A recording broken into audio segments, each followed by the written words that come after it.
Hello and welcome, my name is Hoshiko, and today's Cinematography video is all about my favorite cheap and versatile lamp. Yes, I figured since I talk about it all the time in all sorts of videos, it was finally time to make a video about the GVM P80s.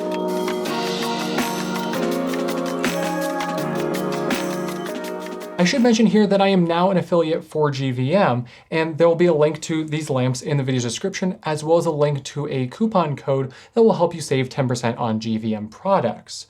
Now, I do think it's important for me to be clear that I'm an affiliate just for transparency's sake, but also I want to say that I was using these lamps for around 2 years before I did become an affiliate. And pretty much every Cinematography video that I've made has used these lamps, namely because my key light right there is not only just one of them, but also using the Godox 37-inch softbox that I've talked about on the channel before. I also want to mention that I'm kind of in a better late than never position with this video, as I'm predicting that these are actually going to be discontinued relatively soon based on GVM's recent style shifts, and that these are currently on their clearance sale page that brings their price down to $75 each, and even cheaper with a coupon code, which is just mind-blowing to me because of what you get out of them.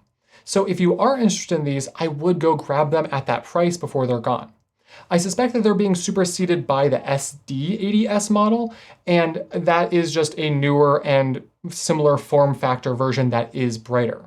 I have 6 of the P80S lamps and I use them all the time, and I love them for reasons that you're about to hear. To get us started, the P80S lamps are not the brightest lamps out there. However, for the cost, they are quite bright and overall very functional. They measure in at about 2600 lux at 3 feet and 280 lux at 10 feet without the reflector hood, and 8000 lux at 3 feet and 600 lux at 10 feet with the reflector hood. I am happy about the brightness, and overall they work well for most of the shooting that I do, especially if you have 2 of them to double up through diffusion if needed, and especially at the price point of $75 to $120, depending on the retailer you get them at.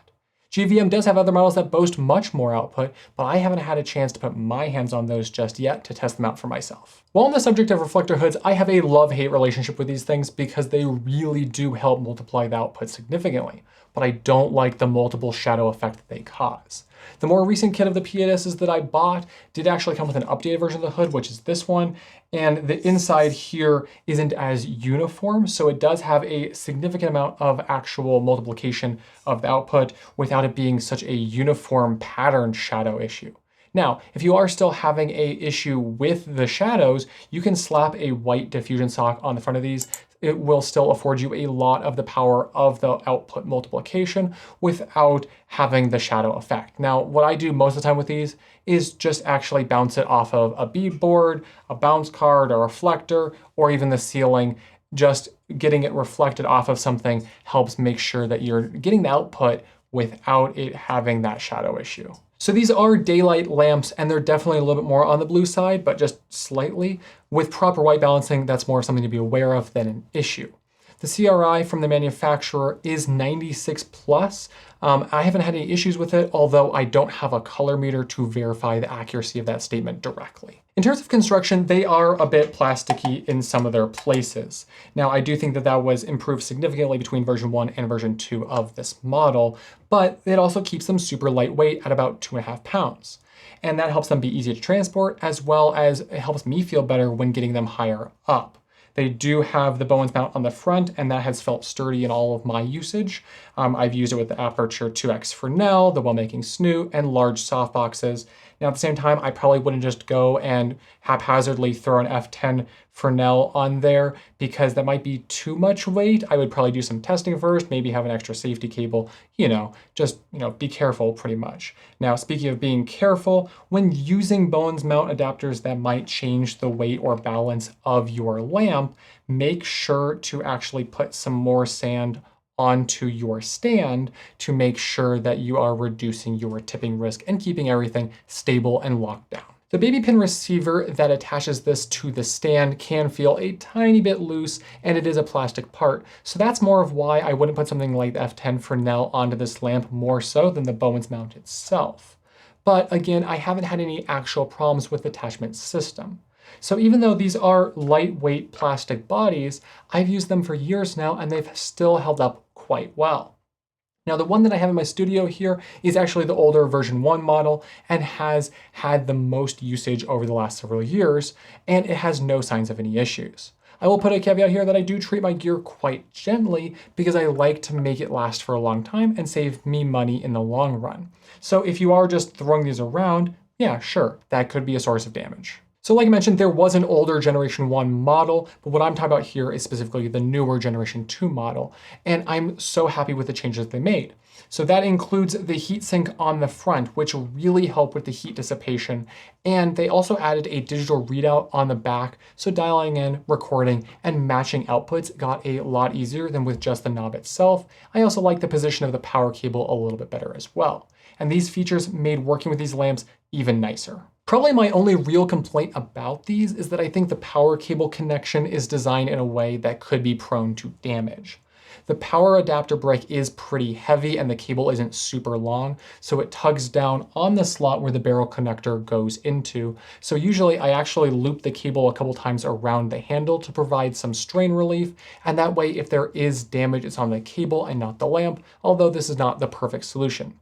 If you were using the clamp-on V-mount battery system instead of outlet power, that potential strain would probably be less of an issue. And to their credit, the updated version of these lamps is a lot better for this issue than the original version. To continue our tour, the handle is once again kind of plasticky, but very useful for adjustments. Now, the tilt handle could have a little more nuance in the positions that are available, and if you do have a heavy modifier on it, you're going to have to tighten it down pretty tight.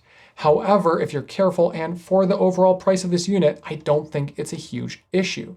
It is easy enough to adjust the lamp's tilt with the handle and that tilt lock mechanism working together. So if you've watched my videos before, you've already seen this lamp in action a whole bunch of times. It's what I used for the Aputure Fresnel videos, the Godox softbox videos, the Will Making Snoot videos, the Aputure Lantern videos, and really pretty much any time that I have a test shot. This lamp has either been the key or the fill, or because I have multiple of them, both. If you want to see a lot of examples of it in use, I've linked a bunch of those example videos down below to go along with the footage that you're seeing right now.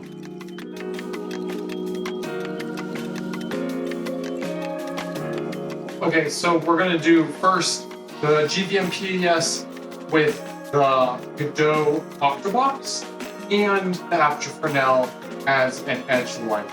And we're going to see how that looks. Both of these are the GVM P80s version 2.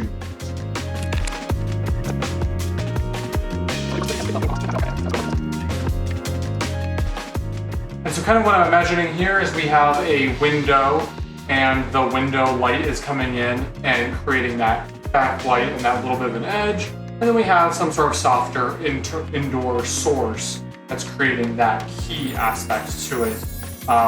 That's not actually how the space is, but you know, we're obviously creating a space and creating a feel through the lighting for this kind of scene.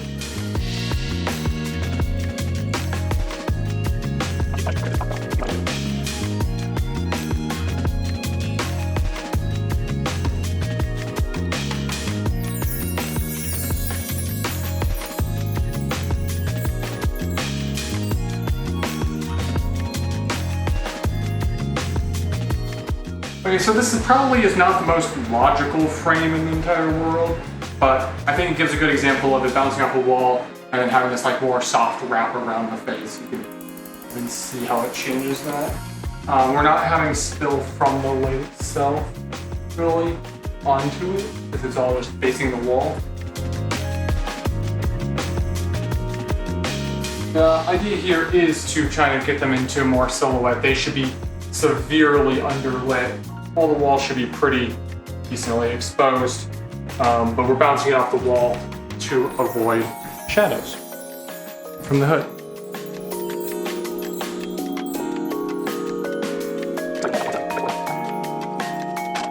And so when I do ceiling bounces, I like to have it kind of just right in front of them. I don't like it to be incredibly top down, like aimed right there. I usually have it camera side just aimed a little bit, or behind them, depending on if I want more silhouette.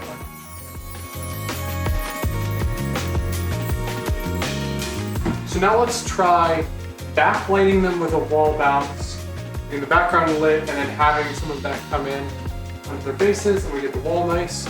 And then we're going to ceiling bounce from my lamp over here, and have that be kind of a little more main key.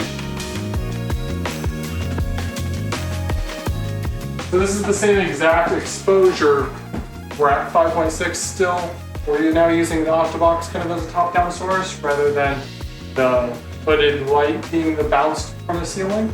But we still have the wall bounce. But it's the exact same kind of setup, but now since we're using the octabox instead of bouncing off the ceiling, we've changed how the light shape. I do want to point out that this right here would be a really good case for actually using a scrim to kind of just shade that just a little bit.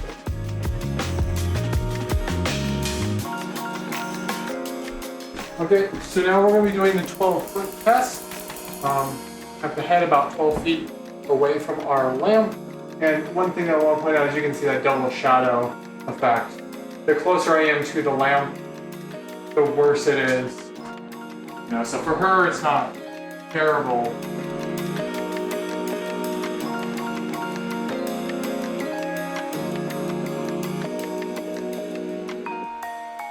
Overall, I really love these lamps. They're inexpensive, they can come in a 2-pack, they're lightweight, they're small, they work with, as far as I can tell, any Bowman's modifier from softboxes and Fresnels to basic reflector hoods.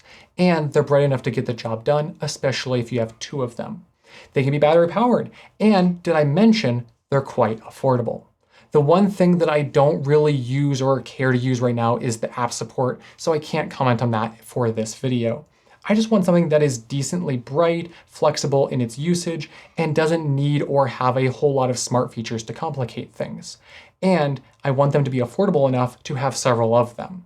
With all of these attributes and goals in mind, these lamps really fit my needs. Let me know if you have any questions about the GVM P80s lamp in particular. You can leave those in the comments down below. Like I said at the start, I do have an affiliate link for them and a coupon code to save 10% down in the video's description. I will also link the 2-pack in particular to help you save more money if you are interested in picking some up for yourself. The affiliate links that I have down there do really help support these kinds of videos and this channel overall. If you're someone who likes video production and filmmaking equipment videos like this one, please give the video a like to help me with the YouTube algorithm and reaching new people who also like these kinds of videos. And if you want, you can subscribe for upcoming videos about tools and techniques for cinematography, lighting, and micro-budget filmmaking in general. If you want to vote on upcoming video topics, watch ad-free, and support these kinds of videos and this channel, I do have a Patreon also linked down below where tiers start at just $2. But I do also have a free tier that lets you know when I post new videos still free to watch. I'm trying to get both of those totals up to about 40 members right now, and those numbers both matter to me, so please join if you want to.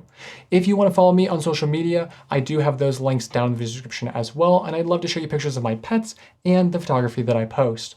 As always, take care of yourselves this week. Wear a mask in public to protect yourselves and others around you from illness. Tell someone you care about that you care about them. Take some time to make some art that makes you feel proud of yourself. And overall, I hope you have a wonderful week ahead of you. Thank you so much for watching. Peace. I want to see a lot of those examples. Hi, could you stop spam texting me? The 3rd spam text I've got in this video recording. Really? 3rd. So if you've watched my videos before,